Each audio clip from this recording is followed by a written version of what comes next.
नमस्कार। जय हिंद दोस्तों। स्वागत है आप सभी का सत्येंद्रनाथ टैगोर इंस्टीट्यूट के ऑनलाइन प्लेटफॉर्म पर। मेरा नाम है श्रेष्ठ खरे और आज के इस लेक्चर में हम एमपीपीएससी मुख्य परीक्षा 2024 के लिए पेपर 3 पार्ट ए की यूनिट 5 स्टार्ट करने वाले हैं, जिसके अंतर्गत हमें सांख्यिकी, डेटा विश्लेषण और प्रायिकता के बारे में पढ़ना है। इस यूनिट से संबंधित आज का हमारा जो टॉपिक है वो है आपका समंग संकलन की विधियां। टॉपिक को स्टार्ट करने से पहले एक बार हम इस यूनिट के सिलेबस पर नजर मार लेते हैं कि इस यूनिट में हमें क्या क्या पढ़ना है। तो जो आपकी यूनिट है, यूनिट 5 पेपर 3 की पार्ट ए की, उसमें सबसे पहला जो हमारा टॉपिक है वो आपका समंग संकलन की विधियां हैं। फिर हमें पढ़ना है माध्य, माध्यिका और बहुलक के बारे में, इनकी गणना और व्याख्यात्मक रूप, दोनों रूप से हमें पढ़ना है। आपसे बिल्कुल यहाँ पे क्वेश्चन पूछा जाएगा कि माध्य क्या होते हैं, माध्यिका क्या होती है, एक आदर्श माध्य की विशेषता क्या होती है। इस प्रकार से जो व्याख्यात्मक क्वेश्चन बनते हैं वो आपसे इस टॉपिक से पूछे जाएंगे, साथ में गणनात्मक रूप से तो पूछे ही जाएंगे। फिर हमें डेटा विश्लेषण के प्रकार के बारे में पढ़ना है, प्रतिचयन की विधियां पढ़ना है, यानी कि सैंपलिंग क्या होती है। फिर हमें पढ़ना है कि डेटा प्रस्तुतिकरण, यानी कि डेटा को कैसे रिप्रेजेंट करेंगे टेबल, चार्ट या ग्राफ में। ठीक है, ये भी हमें पढ़ना है। फिर प्रायिकता जो हमारा अंतिम टॉपिक होगा वो हम पढ़ेंगे। ठीक, तो इस यूनिट के अंतर्गत हमें इतने टॉपिकों को कवर करना है, इतने टॉपिकों को हमें पढ़ना है। अच्छा, इस टॉपिक के लास्ट में मैं आपको क्या करूंगा, जो संभावित प्रश्न है एमपीपीएससी द्वारा पूछे जा सकते हैं मुख्य परीक्षा में, वो भी मैं आपको बता दूंगा कि किस टाइप से क्वेश्चन यहाँ पे आने वाले हैं इस टॉपिक से। ठीक है, तो चलिए वापस आते हैं अपने टॉपिक पे। सबसे पहले हम बात करते हैं आंकड़े या समंक की। ठीक है, अच्छा, यदि आपने अभी तक हमारे चैनल को सब्सक्राइब नहीं किया है तो सब्सक्राइब बटन पर क्लिक कर हमारे चैनल को सब्सक्राइब कर लें, ताकि आपको आने वाले जो वीडियोस हैं उनकी अपडेट मिलती रहे। और इस वीडियो की जो पीडीएफ है वो आप हमारे टेलीग्राम ग्रुप से डाउनलोड कर सकते हैं, जिसकी लिंक मैंने इस वीडियो की डिस्क्रिप्शन में दे दी है। चलिए, तो बात करते हैं हम आंकड़ों की या फिर समंक की। क्या कहलाते हैं समंक या आंकड़े? ठीक है, तो यदि हम बात करें समंक या आंकड़ों की, तो इनको दोनों को एक ही शब्द इंग्लिश में यूज किया जाता है इनके लिए, डाटा, है ना। डाटा क्या होता है? डाटा जो होता है वो संख्याओं का समूह होता है या फिर संख्याओं का चित्रमय प्रदर्शन होता है। डाटा को हम पाई चार्ट, टेबल चार्ट, इनके द्वारा भी रिप्रेजेंट कर सकते हैं और संख्याओं के समूह के रूप में भी प्रस्तुत कर सकते हैं। तो यानी कि संख्याओं के समूह को या फिर संख्याओं के चित्रमय प्रदर्शन को हम क्या कहेंगे? समंक या डाटा कहेंगे। यह आपसे 2 नंबर का एक क्वेश्चन यहाँ पे पूछा जा सकता है कि समंक क्या होते हैं। इनकी सहायता से हम बिना विस्तार में गए पूरे परिप्रेक्ष्य की मुख्य बातों को जान सकते हैं, है ना। मतलब कि किसी भी जो आपका क्षेत्र है, जैसे सामाजिक, आर्थिक या राजनीतिक या भौगोलिक जो क्षेत्र है, ठीक है, उससे संबंधित यदि हमारे पास आंकड़े हैं, समंक हैं, तो हम उस पर्टिकुलर क्षेत्र के बारे में जान सकते हैं बिना विस्तार में गए। जैसे मैं आपको बताऊं कि भौगोलिक में जैसे आप वो पढ़ते होंगे कि जो आपकी वन स्थिति रिपोर्ट होती है वो एक प्रकार का समंक है, क्योंकि उसमें कई सारे आंकड़ों का क्या होता है? समूह होता है। ठीक, फिर एक वैज्ञानिक है जिनका नाम है डॉक्टर एएल बाउले। इन्होंने समंक को किस प्रकार से परिभाषित किया है? इन्होंने बोला है कि किसी अनुसंधान से संबंधित अंकों में व्यक्त किए गए उन तत्वों के विवरण को समंक कहते हैं जिन्हें एक दूसरे के संबंध में रखा जाता है। मतलब कि ऐसे तत्व, ऐसे विवरण जिन्हें एक दूसरे के संबंध में रखा जाए, उन्हें हम क्या कहेंगे? क्या कहलाते हैं? समंक कहेंगे। ठीक, प्रोफेसर यूले तथा प्रोफेसर केंडाल ने भी परिभाषा दी है। इनके अनुसार यदि हम समंकों की बात करें तो समंक से तात्पर्य उन संख्यात्मक तथ्यों से है जो पर्याप्त सीमा तक अनेक प्रकार के कारणों से प्रभावित होते हैं। मतलब कि ऐसे तथ्य जो कई सारी कारणों से क्या होते हैं? प्रभावित होते हैं, उन्हें हम क्या बोलते हैं? समंक बोलते हैं। ठीक है, चलिए, तो ये हमने समंक के बारे में जाना कि समंक किसे कहते हैं। फिर कुछ विज्ञानों के बारे में, विद्वानों द्वारा हमने इनकी परिभाषाओं को भी पढ़ा। अब हम बात करते हैं समंकों के प्रकार की। कितने प्रकार के समंक होते हैं? ठीक है, तो समंकों को संग्रहण या फिर संकलन की दृष्टि से 2 भागों में, प्राथमिक और द्वितीयक, बांटा जा सकता है। प्राथमिक समंक क्या कहलाते हैं? वे समंक जिन्हें अनुसंधान करने वाला अपने प्रयोग में लाने के लिए पहली बार इकट्ठा करता है। मतलब कि जब कोई रिसर्च करने वाला कुछ डाटा को एकत्रित करता है जो कि पहली बार किए गए हैं, तो ऐसे डाटा को हम क्या बोलेंगे, प्राथमिक समंक कहेंगे। अब यदि इसी डाटा का उपयोग कोई संस्था करती है या कोई व्यक्ति करता है, तो उस व्यक्ति के लिए जो डाटा होगा वो आपका क्या होगा, द्वितीयक समंक कहलाएगा। ठीक है, तो आप समझ गए होंगे कि प्राथमिक समंक किसे कहते हैं। द्वितीयक समंक क्या कहलाते हैं, ये वे समंक होते हैं जिनका संकलन पहले से किया जा चुका होता है किसी व्यक्ति द्वारा या किसी अनुसंधान द्वारा या किसी संस्था द्वारा। ठीक है, और जो आपका रिसर्च करने वाला व्यक्ति होता है, अनुसंधान करता होता है, वो इन्हें अपने प्रयोग में लाता है। ठीक है, वह इन्हें संकलित नहीं करता है। ठीक है, ये पहले से संकलित किए होते हैं। ठीक है, तो ये आपके क्या हो गए, द्वितीयक समंक में। ठीक, अब इनमें अंतर क्या होता है, कैसे हम इनमें अंतर स्पष्ट कर सकते हैं, ये आपसे क्वेश्चन पूछा जा सकता है।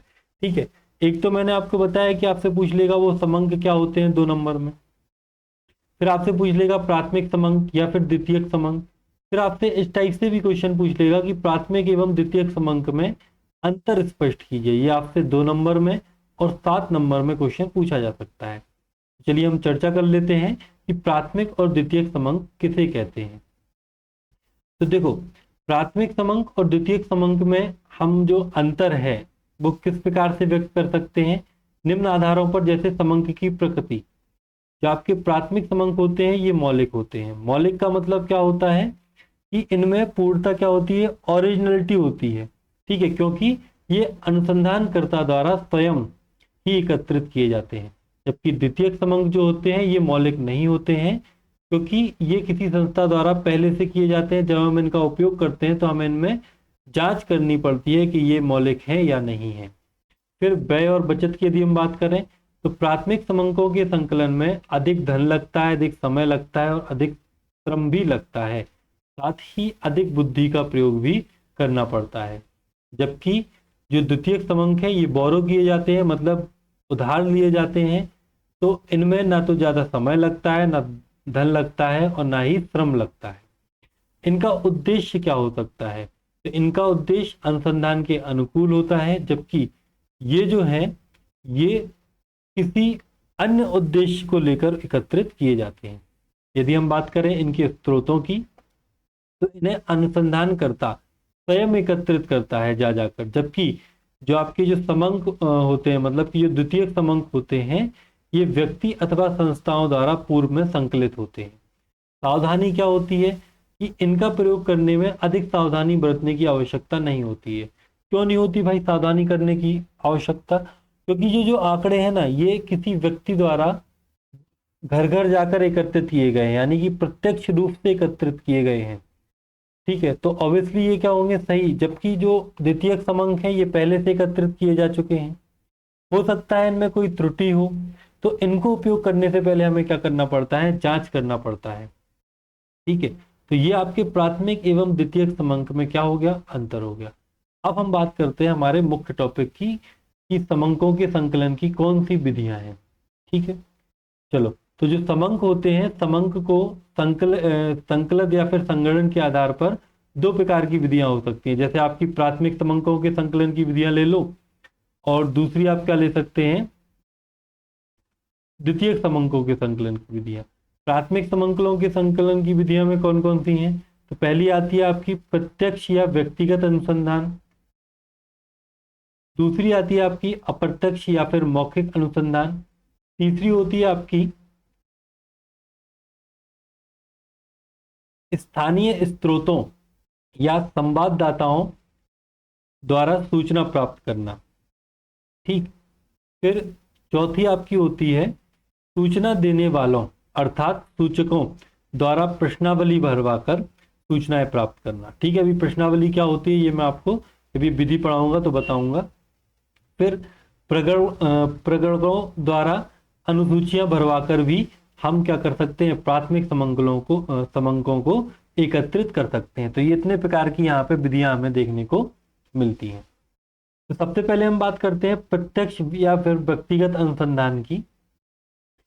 तो जो प्रत्यक्ष या फिर व्यक्तिगत अनुसंधान होता है ठीक है। इस रीति में अनुसंधानकर्ता सूचना देने वालों से प्रत्यक्ष रूप से संबंध स्थापित करके समंग एकत्रित करता है। मतलब कि उदाहरण के लिए आप लें जैसे जनगणना।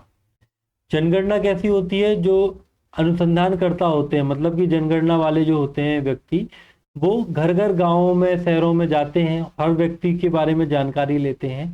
तो इसे हम क्या बोल सकते हैं? प्रत्यक्ष अनुसंधान बोल सकते हैं। यदि अनुसंधानकर्ता व्यवहार कुशल है, धैर्यवान है व मेहनती है, तो इस रीति द्वारा जो संकलित आंकड़े होंगे वो बहुत विश्वसनीय होंगे। ठीक है, चलिए समझते हैं कि व्यवहार कुशल मतलब कि कोई व्यक्ति क्या है कि सामान्य अच्छे से बोलने वाला है, तो कोई जब आप किसी के यहाँ आंकड़े एकत्रित करने जाएंगे अनुसंधान के लिए, तो आप उनसे अच्छे से बात करेंगे तो वो आपके साथ कोऑपरेट करेंगे।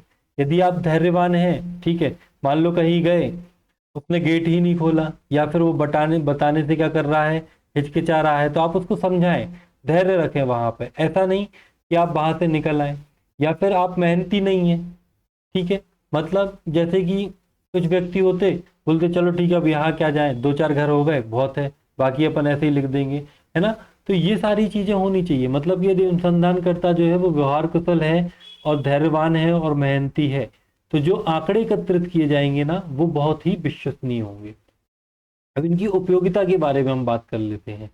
ठीक है, तो यहाँ पे क्या होता है, शुद्धता पर अधिक जोर देना होता है। साथ में मतलब कि जहाँ पे शुद्धता पर अधिक जोर देना हो, कि यहाँ पे आंकड़े बहुत ही हमें क्या चाहिए, एक्यूरेट चाहिए हैं, तो वहां पे हम क्या करेंगे, प्रत्यक्ष अनुसंधान विधि की बात करेंगे। जहां में अनुसंधान के क्षेत्र को सीमित पाया जाए, मतलब कि यदि अनुसंधान का क्षेत्र जो है वो सीमित है, ठीक, तो हम वहां पे क्या कर सकते हैं, जाके आराम से एकत्रित कर सकते हैं। यदि क्षेत्र बड़ा है तो हमें एकत्रित करने में समय, धन आदि को व्यय करना पड़ेगा। ठीक है, तो उपयोगिता कहाँ पे हो सकती है इनकी, जहाँ पे अनुसंधान का क्षेत्र कैसा हो, सीमित हो। इसके अलावा जहाँ पे अनुसंधान की जटिलता के कारण यह आवश्यक समझा जाता हो कि अनुसंधानकर्ता स्वयं उपस्थित हो।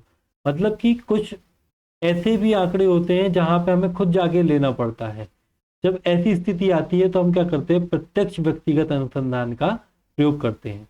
इसके अलावा जहाँ आंकड़ों की मौलिकता पर जोर देना हो, मतलब कि जहाँ हमें आंकड़ों पे मौलिकता चाहिए हो, मतलब कि ओरिजिनलिटी की बात करें हम, तो हम इस विधि का उपयोग करेंगे।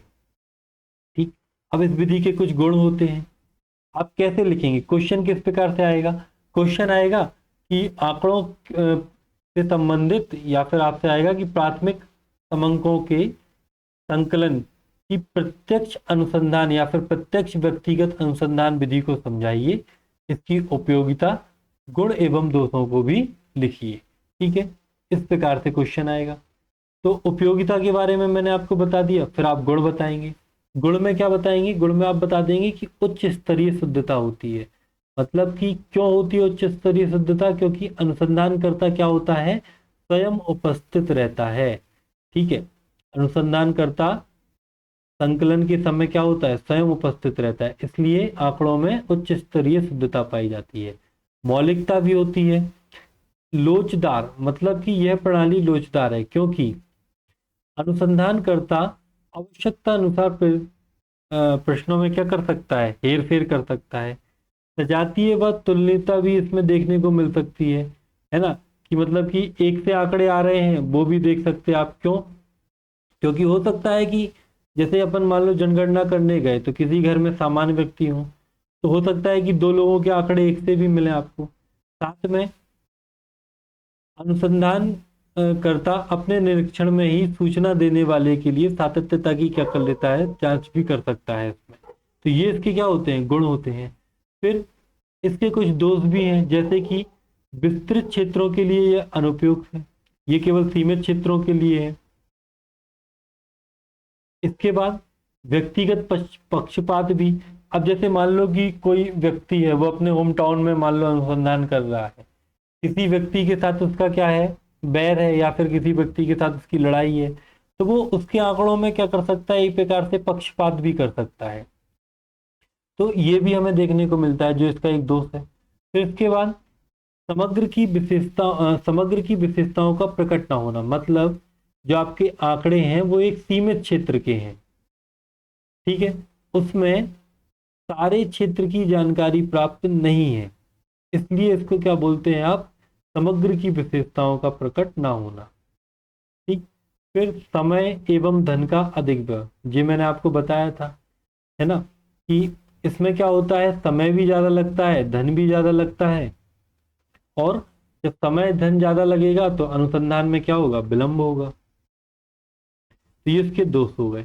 फिर सावधानियां क्या होती हैं आपकी प्रत्यक्ष अनुसंधान में।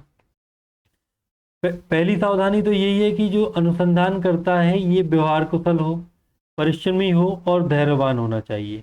ठीक है, ताकि जो सूचना देने वाले व्यक्ति हैं उनका क्या कर सके, सहयोग प्राप्त कर सके। ठीक है, प्रश्न ऐसे होने चाहिए जो सरल हो, स्पष्ट हो, है ना, ताकि उत्तर देने वाले को उनका बुरा ना लगे। साथ में यथासंभव अनुसंधानकर्ता को अपने व्यक्तिगत भावना और पक्षपात के भाव को दूर रखना चाहिए, ताकि उनका प्रभाव अनुसंधान पर ना पड़े। मतलब कि जो आपका वैर है भाई, वो आप अपने तक सीमित रखें। अब आप यहाँ पे क्या कर रहे हैं, ड्यूटी कर रहे हैं, तो इसको उसमें बीच में ना लाए, है ना, ये भी हमें देखने को जरूरत होती है। ठीक है, तो ये आपकी प्रत्यक्ष अनुसंधान विधि हो गई। तो आई होप आप लोगों को समझ में आई होगी। फिर इसके बाद हम बात करते हैं अप्रत्यक्ष एवं मौखिक अनुसंधान की, है ना। अप्रत्यक्ष मतलब कि यहाँ पे क्या होगा, अनुसंधान का क्षेत्र विस्तृत होने के कारण अनुसंधानकर्ता स्वयं तो जा नहीं सकता अब, है ना, मतलब कि ये जो विधि है ये आपकी विस्तृत, मतलब कि जहाँ पे क्षेत्र ज्यादा होता है वहां पे उपयोग की जा सकती है। अब इस विधि में क्या होगा कि घर घर अनुसंधानकर्ता जा नहीं सकता है। अब वो घर घर नहीं जा सकता तो वो क्या करेगा, वहां पे प्रत्यक्ष ना होके अप्रत्यक्ष रूप से आंकड़े एकत्रित करेगा। वे क्या करेगा कि वहां पे किसी एक व्यक्ति को स्थापित कर देगा, उससे आंकड़े एकत्रित करवाएगा और फिर उनको क्या करेगा, यूज करेगा। ठीक है ना, ये इसमें हमें देखने को मिलता है। ठीक, उपयोगिता क्या होती है इसकी, तो देखो कहाँ पे ये उपयोगी है। यदि आपका अनुसंधान का क्षेत्र बड़ा है तो आप अप्रत्यक्ष अनुसंधान को उपयोग कर सकते हैं। इसके अलावा सूचना देने वाले व्यक्तियों से व्यक्तिगत संपर्क यदि कर पाना संभव ना हो, है ना, मतलब कि क्षेत्र बड़ा हो और हम व्यक्तिगत संपर्क ना करवा रहे हो, ना कर पा रहे हो, तो भी हम क्या कर सकते हैं, इस विधि को उपयोग कर सकते हैं। इसके अलावा जब व्यक्तियों के किसी समस्या के संबंध में विरोधी विचार हो, मतलब कि कुछ समस्याएं ऐसी होती हैं कि व्यक्ति उन पे बात करना नहीं चाहता है या उनके विरोधी विचार होते हैं। ठीक है, तो हम ऐसे में क्या कर सकते हैं, अप्रत्यक्ष अनुसंधान किसी और द्वारा वहां पे जो आंकड़े हैं वो एकत्रित करवा सकते हैं। इसके अलावा जब समस्या से संबंधित व्यक्तियों से संपर्क करना उचित नहीं समझा जाए, मतलब कि कुछ समस्याएं ऐसी होती हैं जिनके बारे में हम डायरेक्ट उस व्यक्ति से नहीं पूछ सकते, है ना, तो ऐसी स्थिति में भी हम क्या कर सकते हैं, अप्रत्यक्ष रूप से आंकड़े को एकत्रित करने की कोशिश करते हैं। अब इसकी गुण क्या होते हैं, देखो मितव्ययिता, यह रीति जो होती है वो मितव्ययी होती है, क्योंकि इस रीति में समय धन व परिश्रम कम खर्च होता है। इसके बाद विस्तृत क्षेत्र, यह जो रीति है वो आपकी विस्तृत क्षेत्र के लिए उपयोग है, जबकि जो प्रत्यक्ष अनुसंधान थी वो आपकी सीमित क्षेत्र के लिए थी। ठीक है, इसके बाद अगला गुण क्या होगा इसका, विशेषज्ञों की समिति, विशेषज्ञों की समिति तथा सुझावों का लाभ इस रीति में प्राप्त होता है। ठीक है, मतलब कि जब आप कहीं पे आंकड़े एकत्रित करेंगे तो आप क्या करेंगे, कुछ एक्सपर्ट लोगों को वहां पे क्या करेंगे, नियुक्त करेंगे कि वो भाई जाएं और आंकड़े एकत्रित करें, आप नहीं जा पा रहे हैं तो। ठीक है, तो उनका जो अनुभव होता है वो इसमें क्या करता है, देखने को मिलता है। फिर पक्षपात का प्रभाव क्या होता है, कम होता है। क्यों कम होता है भाई, क्योंकि अनुसंधानकर्ता व्यक्तिगत रूप से यहाँ पे पक्षपात नहीं कर पाता है। ठीक, गुप्त सूचनाओं को प्राप्त, अब देखो कुछ सूचनाएं ऐसी होती हैं, मैंने आपको बताया कि जो हम नहीं दे सकते किसी को, लेकिन अप्रत्यक्ष रूप से क्या कर सकते हैं, इनकी जानकारी प्राप्त की जा सकती है। तो ये भी मतलब कि अ, गुप्त सूचनाओं से मतलब ऐसी सूचनाएं हैं जो आप क्या करते हैं, जैसे मान ली महिलाओं से संबंधित कई सारी सूचनाएं होती हैं जो महिलाएं देने में क्या करती हैं, हिचकिचाती हैं। ठीक, अब ऐसी स्थिति में क्या होगा कि हम वहां पे एक महिला की यदि नियुक्ति करते हैं तो वो उनसे जब बात करेगी, कोऑर्डिनेट करेगी, तो वो सूचनाएं हमें प्राप्त हो सकती हैं। तो यहाँ पे हमने अप्रत्यक्ष रूप से क्या किया, प्राप्त किया सूचनाओं को। तो ये भी हम यहाँ पे देख सकते हैं। फिर इसके कुछ दोष भी होते हैं, जैसे कि उच्च मात्रा की शुद्धता। ठीक है। परिणाम में उच्च मात्रा की शुद्धता की आशा नहीं रहती। क्यों? क्योंकि अनुसंधानकर्ता प्रत्यक्ष रूप से सूचना देने वालों के संपर्क में नहीं होता। उसे क्या पता भाई कि जो आपने सूचनाएं दी हैं वो एक्यूरेट हैं, उनमें मौलिकता है या नहीं है। ठीक है, आप मान लीजिए बिना कहीं गए आपने ऐसे ही सूचना दे दी हो भर के, है ना, तो ये सारी चीजें भी देखने को मिलती हैं। इसके अलावा सूचना देने वालों की पक्षपात की भावना।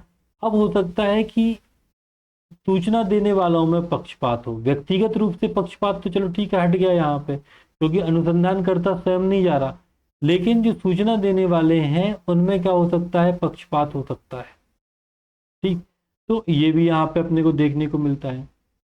फिर सूचना देने वाले व्यक्तियों की आरुचि।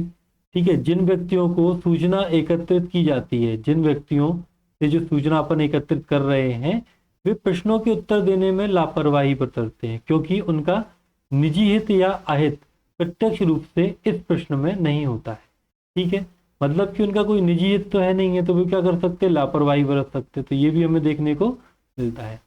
इसके बाद और ये जो काम रहता है वो टालू होता है। टालू मतलब आप समझ रहे हैं ना, कि टाला बटोरी करना बोलते हैं ना अपन, की मतलब चलो काम के लिए काम चला कर दो, कोई काम दिया तो अपन उसको बार बार टालते जा रहे हैं, अब बोला है तो भाई चलो ठीक है कर दो, इस टाइप से। ठीक, और एक रूपता की कमी भी यहाँ पे देखी जाती है। क्यों? क्योंकि विभिन्न साक्षियों द्वारा अलग अलग व्यक्तियों से सूचनाएं एकत्रित किए जाने के कारण कभी कभी समंकों में एक रूपता जो होती है वो समाप्त हो जाती है। अब जो डाटा है वो क्या किए जा रहे हैं, अलग अलग समूह से आ रहे हैं, मतलब कि अलग अलग लोगों से हमें प्राप्त हो रहे हैं, तो इनमें एक रूपता की कमी भी देखने को मिल सकती है।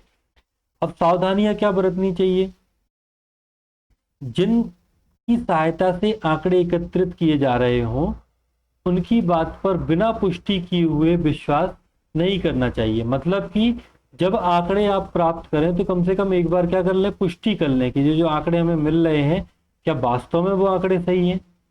ठीक, इसके अलावा यह पूर्ण रूप से निश्चित कर लेना चाहिए कि सूचना देने वालों को तथ्यों का पूर्ण ज्ञान है तथा सूचना देने में वे रुचि रखते हैं। ठीक है, मतलब कि ऐसे व्यक्ति को अपन ने यदि नियुक्त कर दिया या फिर ऐसे व्यक्ति को सूचना लेने के लिए भेज दिया जिसकी रुचि ही नहीं है ना, तो वो क्या करेगा, यहाँ पे काम ढंग से नहीं करेगा। तो ये भी हमें देखना चाहिए। इसके बाद इस बात को ध्यान में रखना आवश्यक है कि जिस व्यक्ति की सहायता से सामग्री एकत्रित की जा रही है वह उस विषय के पक्ष व विपक्ष में पक्षपातपूर्ण धारणाएं नहीं रखता है। यदि ऐसा हुआ तो परिणाम क्या हो सकते हैं, भ्रामक हो सकते हैं। ठीक है ना, तो ये सारी चीजें भी हमें देखने को मिलती हैं और हमें इनमें क्या करना चाहिए, सावधानी रखना चाहिए। ठीक, अब अगली विधि क्या है आपकी, वो है आपकी स्थानीय संवाददाताओं द्वारा जानकारी प्राप्त करना। ठीक है, इसका देखो सीधा सा एग्जाम्पल मैं आपको यदि बताऊं तो जब आप न्यूज देखते हैं तो न्यूज चैनल वाले क्या करते हैं, कई सारी जगह पे अपने संवाददाताओं को क्या कर देते हैं, भेज देते हैं और फिर वहां से वो सूचनाओं को क्या करते हैं, एकत्रित करते हैं और न्यूज चैनल वालों को भेजते हैं। ठीक है ना, तो इस रीति को स्थानीय स्रोतों द्वारा सूचना प्राप्त भी कहा जाता है। ठीक, इस रीति के अंतर्गत अनुसंधानकर्ता विभिन्न स्थानों पर एक व्यक्ति की नियुक्ति कर देता है जो समय समय पर अपने अनुभवों के आधार पर अपेक्षित सूचनाएं भेजते रहते हैं। और ऐसे व्यक्ति जो होते हैं वो क्या कहलाते हैं, संवाददाता कहलाते हैं। ठीक है, अब इसके गुण क्या हो सकते हैं, तो विस्तृत क्षेत्र। अब देखो कई जगह हमने व्यक्तियों को नियुक्त कर दिया तो ऑब्वियसली बात है कि हम कई जगह से क्या कर सकते हैं, सूचनाओं को प्राप्त कर सकते हैं, क्योंकि हमें खुद तो जाना नहीं है, हमें एक जगह पे बैठ के क्या करना है, उनकी निगरानी करना है। जो सूचना है वो आपको अलग अलग व्यक्ति अलग अलग जगह से दे ही रहे हैं। दूसरा है आपका मितव्ययिता।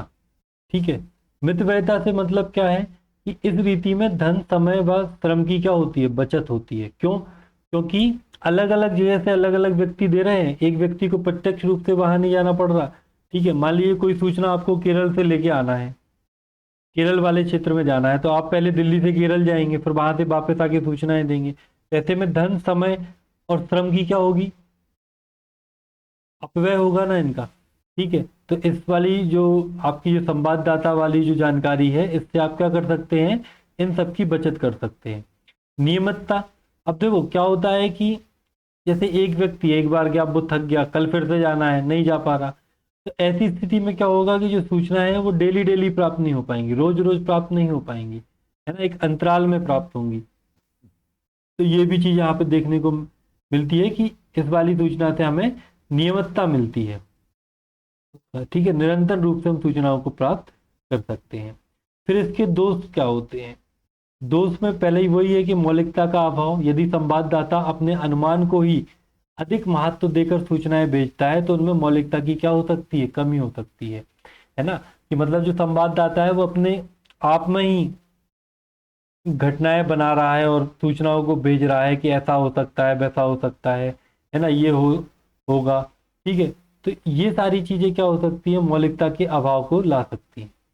एक रूपता का अभाव भी हो सकता है, क्यों, क्योंकि विभिन्न संवाददाताओं द्वारा विभिन्न स्थानों तथा विभिन्न विधियों द्वारा सूचना एकत्रित किए जाने के कारण आंकड़ों में एक रूपता का अभाव देखने को मिलता है।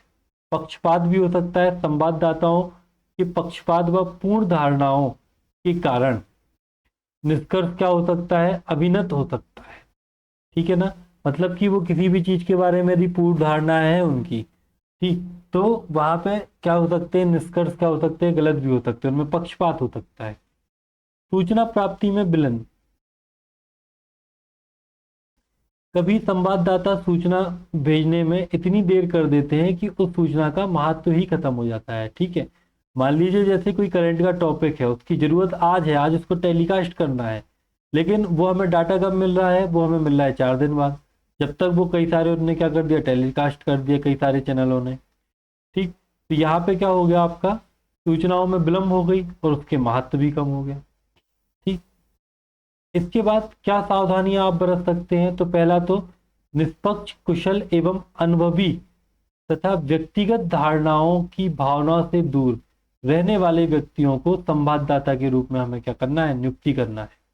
संवाददाताओं को अनुसंधान के विषय में परिचित होना चाहिए, मतलब कि जिस बारे में वो क्या कर रहा है, जैसे राजनीति से संबंधित कोई सूचनाएं हैं या स्वास्थ्य से संबंधित कोई सूचना है, तो उसको जानकारी होनी चाहिए। ठीक है, तभी जाके वो क्या करेगा, अच्छी सूचनाएं दे पाएगा। ठीक है, इसलिए जो रिपोर्टर्स होते हैं वो अलग अलग प्रकार के होते हैं ना, जो कि क्राइम सीन वाला अलग होता है आपका, है ना, राजनीति वाला एक अलग होता है। ठीक, क्षति पूरक त्रुटियों के सिद्धांत पर अशुद्धियां समाप्त करने के लिए यथासंभव कई संवाददाता होनी चाहिए।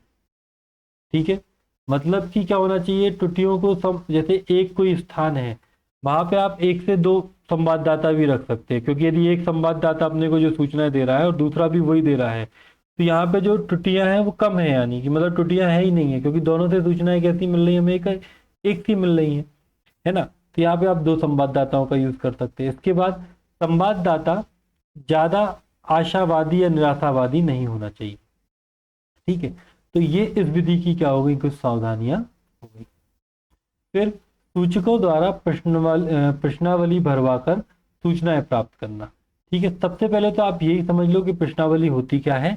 तो प्रश्नावली क्या होती है, एक प्रकार की पेपर होता है जिसमें कई सारे प्रश्न लिखे जाते हैं। ठीक है, जैसे आपने देखा होगा कि जनगणना करते समय एक वो दिया, मान लो पत्रक दिया अपन ने, उसमें लिखा कि भाई आपके घर में कितने व्यक्ति हैं, ठीक है, इसका मुखिया कौन है, ठीक, घर की आय कितनी है, ये सारी जो चीजें हैं, साक्षरता कितने लोग पढ़े, ये पहले से उन्होंने लिख दिया। अब उसको हमें क्या करना है, भरना है, फॉर्म जो होता है, इस प्रकार से प्रश्नावली होती है। ठीक, तो इस रीति के अंतर्गत अनुसंधानकर्ता समंक एकत्रित करने के लिए प्रश्नावली, प्रश्नों की एक सूची को जो सूचकों द्वारा स्वयं भरी जाती है तैयार करता है और उन व्यक्तियों को भरने के लिए देता है जिनसे उसे सूचनाएं क्या करनी है, प्राप्त करना है। यदि सूचकों के पास प्रश्नावली को डाक द्वारा भेजा जाता है तो इस रीति को डाक प्रश्नावली रीति कहते हैं। ठीक, अब मान लीजिए हम नहीं जा पा रहे कई क्षेत्रों में, तो हमने क्या कर दिया, वो प्रश्नावली भेज दी।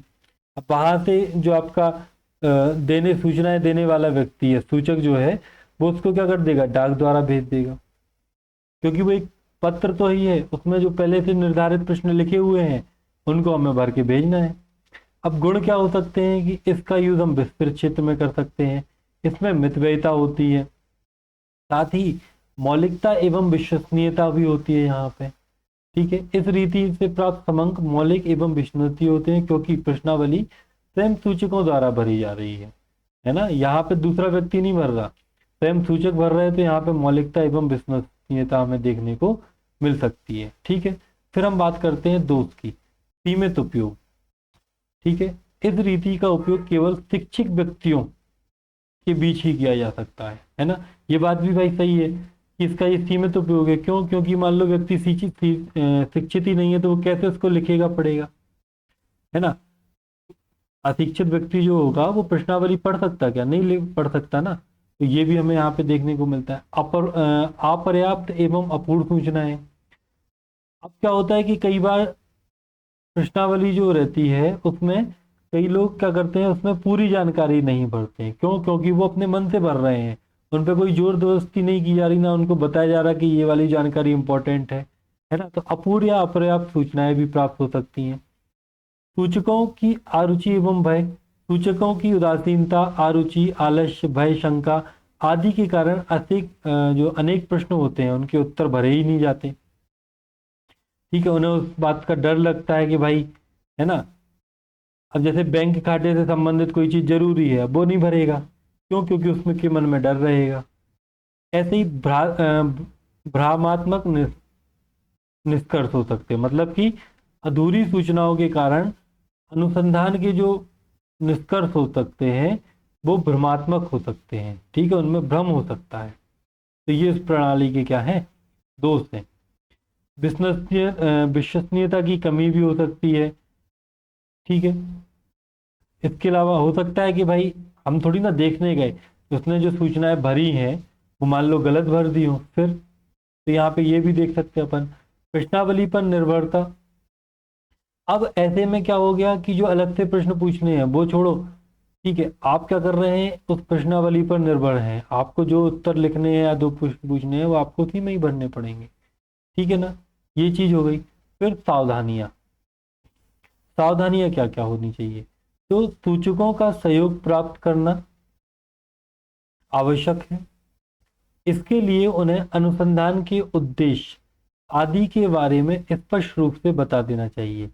अनुरोध पत्र की भाषा नम्र परंतु प्रश्नावली प्रभावशाली होनी चाहिए, सॉरी। ठीक है, मतलब कि जो आप अनुरोध पत्र उस प्रश्नावली के साथ भेज रहे हैं कि भैया ये आपको क्या करना है, डाटा देना है,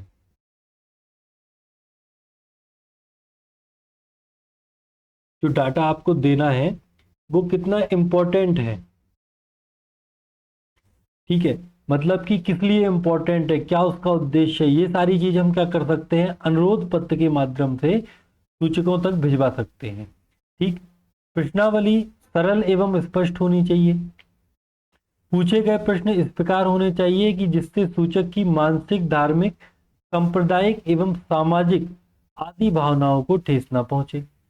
प्रश्नावली की वापसी का प्रबंध ऐसा होना चाहिए जिससे वे शीघ्र ही प्राप्त हो सके। ठीक है ना। साथ ही सूचकों के उत्तरों की प्रति जांच कराने की व्यवस्था भी होनी चाहिए, है ना, क्योंकि देखो ये चीज विश्वसनीयता की कमी पैदा ना हो, तो अपने को ऐसी एक व्यवस्था भी होनी चाहिए कि भाई जो आपने जो भेजे हैं प्रश्नावली वो सही है या नहीं है, ये भी हम जांच सकें। ठीक है ना। चलिए, इसके बाद हमारी अंतिम विधि है, उसमें हमें देखना है प्रगणकों द्वारा अनुसूचियों का भरना। ठीक, इस रीति के अंतर्गत प्रगणक जो होते हैं वो अनुसूची यानी कि प्रश्नों की एक सूची जिसे प्रगणक स्वयं भरता है देकर विभिन्न क्षेत्रों में भेजा जाता है। वहां वह सूचकों के संपर्क करके उन सूचियों को लिखते हैं। ठीक है ना। इसको भी आप जनगणना से संबंधित ले सकते हैं। तो जो जनगणना वाला आता ना, आपने देखा होगा उसके पास क्या होता है, एक रजिस्टर्ड होता है, एक रजिस्टर होता है जिसमें वो लिखता है ना। आपको यदि याद हो, आपने कभी देखा हो जनगणना वाले आपके यहाँ आए हों, है ना, कोई सर्वे वगैरह होता है, तो ये वो वाली क्या कहलाते, रीति है समंग को एकत्रित करने की। ठीक है, इसके गुण क्या हो सकते हैं कि भाई विस्तृत क्षेत्र में प्रयोग कर सकते हैं। शुद्धता क्या हो सकती है, शुद्धता प्रगणक प्रशिक्षित चतुर परिश्रमी व व्यवहार कुशल होता है, अतः उसे उसके द्वारा जो अनुसूचियों में भरी गई सूचनाएं होती हैं उनमें पूर्णतः शुद्धता की आशा होती है। ठीक है ना, मतलब कि हम ये मान के चलते हैं कि जो इसको हमने भेजा है वो एक शिक्षित व्यक्ति है, चतुर है, परिश्रमी है, और वो क्या करेगा, अच्छे से काम करेगा और जो सूचनाएं लानी है वो अच्छे से सूचनाएं लाएगा। विश्वसनीयता, सूचकों से प्रगणकों का व्यक्तिगत संपर्क रहता है, जिसके फलस्वरूप जो प्राप्त सूचनाएं होती हैं वो अधिक क्या होती है, विश्वसनीय होती हैं। ठीक है, फिर इसके बाद निष्पक्षता, प्रगणक प्रायः दोनों प्रकार की मनोवृत्ति अर्थात पक्ष और विपक्ष के होते हैं, अतः इस रीति में पक्षपात की संभावना क्या होती है, कम होती है। फिर अशिक्षित सूचकों को में भी उपयोगी। ठीक है, मतलब जैसे अपन प्रश्नावली अशिक्षित लोगों के पास भेज रहे हैं तो वो उसको क्या नहीं कर पाएंगे, लिख पढ़ नहीं पाएंगे, लेकिन जो प्रगणक है वो खुद लेके गया, वो उनको पढ़ के बताएगा कि भैया ये वाली सूचना चाहिए, तो वो बताएंगे। ये भी इसका क्या हो सकता है, एक गुण हो सकता है। फिर दोष की यदि हम बात करें तो अधिक खर्च, स्वाभाविक सी बात है, जब जगह जगह जाना पड़ेगा तो क्या होगा, खर्च भी होगा, साथ में जो प्रगणक है वो जब मेहनत करेगा तो उसको वेतन भी अच्छा खासा देना पड़ेगा, साथ में समय भी लगेगा। जटिलता, यह अनुसंधान की एक जटिल रीति है क्योंकि प्रगणक का चयन, उनके प्रशिक्षण की व्यवस्था, उनके कार्यों का निरीक्षण आदि कठिन कार्य है। ठीक है, मतलब कि जो जटिलता क्या है इसमें कि जब आप प्रगणक को क्या कर रहे हैं, आप उससे देखो गुण में क्या लिखा था, आप उससे शुद्धता की आशा कर रहे हैं, यानी प्रगणक कैसा होना चाहिए, प्रशिक्षित होना चाहिए।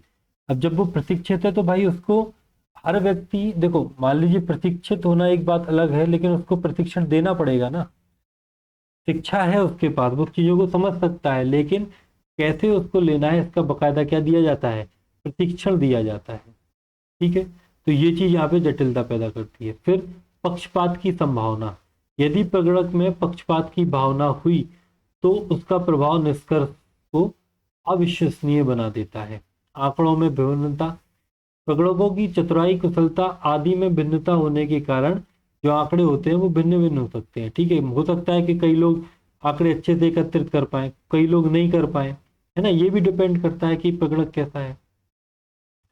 अब इसमें सावधानियां क्या क्या होनी चाहिए, तो देखो सावधानियां की यदि हम बात करें कि अनुसूचियां बनाना, मतलब कि अनुसूचियों का जो प्रश्न होना चाहिए वो सरल होना चाहिए, वह कम स्पष्ट होने चाहिए, साथ में प्रश्नों को सुव्यवस्थित क्रम में रखना चाहिए।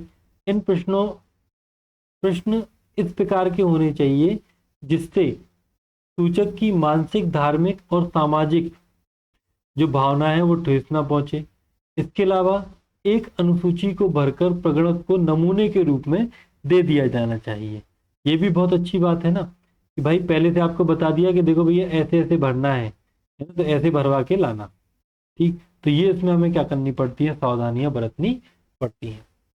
अब प्रगणक क्या होते हैं, तो ये मैंने आपको बता ही दिया कि अनुसंधान का जो क्षेत्र होता है जब विस्तृत होता है तो अनुसंधानकर्ता क्या करता है, कुछ व्यक्तियों की सहायता लेता है जो अनुसंधान के क्षेत्र में सूचकों जिनसे सूचनाएं प्राप्त करनी होती हैं, व्यक्तिगत संपर्क स्थापित करके आंकड़ों का क्या करता है, संग्रहण करता है, और ऐसे व्यक्ति को हम क्या बोलते हैं, प्रगणक बोलते हैं। ठीक है, तो ये जो आपकी विधियां थी ये समंक संकलन की विधियां हो गई। ठीक है, ये कौन से समंक की हो गई, प्रत्यक्ष समंक संकलन की विधियां हो गई। ठीक है, जब मैंने आपको बताया अभी अभी तो जो समंक होते हैं वो दो प्रकार के होते हैं, प्रत्यक्ष और अप्रत्यक्ष समंक, है ना, या फिर उनको बोल सकते हैं आप प्राथमिक समंक या फिर द्वितीयक समंक। तो प्राथमिक समंकों के संकलन की ये क्या हो गई, विधियां हो गई 5। ठीक है, आई होप आपको ये बहुत अच्छे से समझ में आई होंगी। अब हम बात करते हैं द्वितीयक समंकों के संकलन की विधियों की। तो द्वितीयक समंकों के संकलन की निम्नलिखित विधियां हो सकती हैं, जैसे प्रकाशिक स्रोतों द्वारा। ठीक है, मान लीजिए कोई आपका संस्थाएं हैं या फिर अनुसंधान करता है, महत्वपूर्ण समंक एकत्रित करके उन्हें समय समय पर क्या करते हैं, प्रकाशित करते हैं। और इन प्रकाशिक स्रोतों का हम क्या करते हैं, यूज करते हैं। ठीक है, अब ये प्रकाशिक स्रोत कैसे हो सकते हैं, जैसे सरकारी प्रकाशन हो सकता है। प्रत्येक देश की सरकारें संबंधित समंक एकत्रित और प्रकाशित करवाती रहती हैं।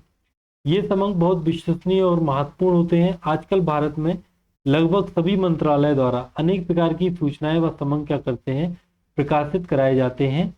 ठीक है, जैसे प्रमुख सरकारी प्रकाशन में भारतीय रिजर्व बैंक का बुलेटिन। ठीक है, इसके बाद आपका आर्थिक सर्वेक्षण हो गया। ये सारे क्या है, समंक ही तो हैं। अब इनका हम यूज कर रहे हैं तो ये क्या हो जाएंगे, द्वितीयक समंक हो जाएंगे। तो ये सरकारी प्रकाशन में आ जाएंगे। फिर अर्ध सरकारी प्रकाशन संस्थाओं द्वारा स्रोत हो सकता है, जैसे नगर पालिका हो गई, नगर निगम हो गई, जिला बोर्ड हो गई आदि। विभिन्न प्रकार के जो आंकड़े हैं वो आदि संस्थाएं जो हैं वो संकलित कराकर क्या करती हैं, प्रकाशित करती हैं। जैसे जन्म मरण हो गया, स्वास्थ्य हो गया, शिक्षा हो गया। ये सारे आंकड़े जो हैं वो आपके अर्ध सरकारी संस्थाओं द्वारा प्रकाशित किए जाते हैं। इसके बाद अंतर्राष्ट्रीय प्रकाशन द्वारा, अंतर्राष्ट्रीय संस्थाएं जैसे कि आपकी यूएनओ हो गया, संयुक्त राष्ट्र संघ हो गया, अंतर्राष्ट्रीय श्रम संघ हो गया, अंतर्राष्ट्रीय मुद्रा कोष हो गया आदि समय समय पर आंकड़ों का क्या करते हैं, संकलन करते हैं और प्रकाशन भी करते हैं। ठीक है ना, तो ये भी आपको यहाँ पे देखने को मिल सकता है। इसके बाद आयोग व समितियों की रिपोर्ट। ठीक है, अब जैसे कई सारे आयोग होते हैं वो अपनी अपनी रिपोर्ट जारी करते हैं। सरकार या किसी अन्य संस्था द्वारा आयोग या समिति की नियुक्ति की जाती है।